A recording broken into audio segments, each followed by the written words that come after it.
YCP కార్యాలయంలో YCP నేత అంబటి రాంబాబు మాట్లాడుతున్నారు. లైవ్ లో చూద్దాం. వాస్తవంలో లేదు.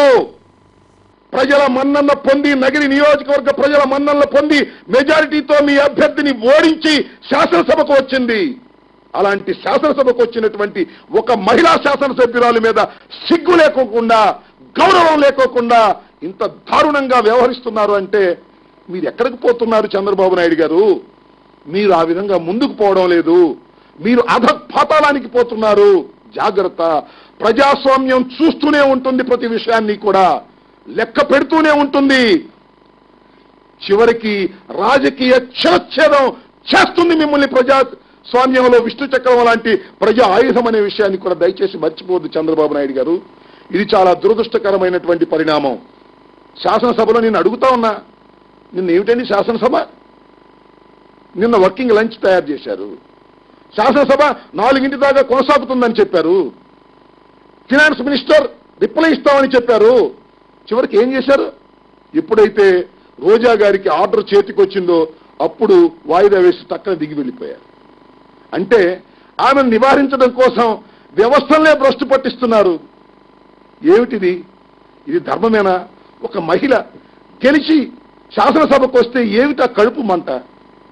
నిజంగా ఆమె తప్పు చేస్తే మీ నిబంధనల ప్రకారం యాక్షన్ తీసుకునే శక్తి మీకు ఉన్నప్పుడు నిబంధనలు దాటి తీసుకునేటటువంటి హక్కు మీకు ఎవరిచ్చారు ఈ దేశంలో? మీకున్న హక్కుల్ని వినియోగించండి. ప్రజల హక్కుల్ని, శాసనసభ హక్కుల్ని కాపాడండి.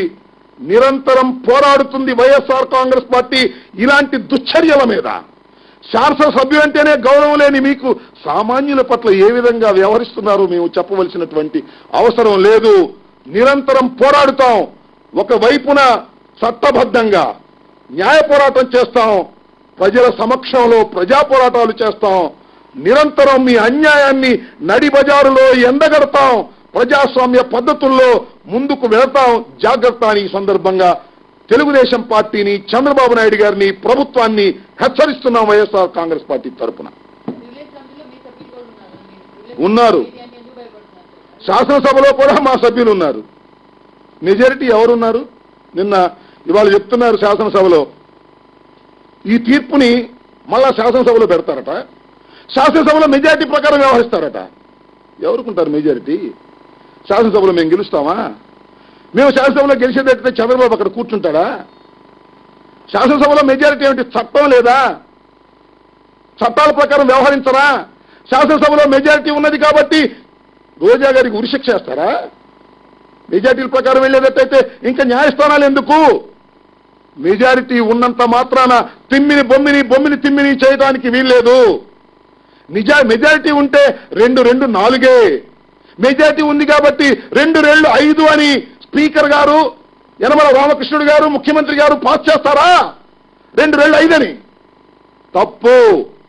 ప్రాథమిక సూత్రాలు, ప్రజాస్వామిక మౌలిక సిద్ధాంతాలను మీరు కాలరాస్తే అది శాసనసభ అయినా, ముఖ్యమంత్రి అయినా, ప్రధానమంత్రి అయినా ఎవరైనా సహించరుగాక సహించరు. ప్రజాస్వామ్య మూల సూత్రాలకు భిన్నత్వంతో ఉంటే మాత్రం సమాజం అంగీకరించదు. మెజారిటీ ఉంటే తలదీసి మొలేస్తారా? మెజారిటీలు కావు. నేను అంటూ ఉన్నా, ఇవాళ మళ్ళీ ప్రివిలేజ్ కమిటీ మీటింగ్ అని అంటున్నారు. నిజమెంతో నాకు తెలియదు. అంటే ప్రివిలేజ్ కమిటీ మీటింగ్ లో పెట్టి మళ్ళా 3 సంవత్సరాలు మళ్ళా చంద్రబాబు నాయుడు గారు శాసనసభలో ఉన్నంత కాలం ఆయన రావడానికి వీలేదని తీర్మానం చేయడానికే కదా మీరు ప్రవేశపెట్టేది. ఒకవేళ నిజంగానే రేపు సాయంత్రం ప్రివిలేజ్ కమిటీ ఉంటే జడ్జిమెంట్ కూడా అప్పుడే రాసేశారా లేదా? జడ్జిమెంట్ రాసేసి కమిటీ పెడతారా? అన్యాయం ఆయన. ఇది ధర్మం కాదు. చంద్రబాబు నాయుడు గారు అధర్మంగా చేస్తున్నారు. ఫలితం అనుభవిస్తారు. బయట లేదు.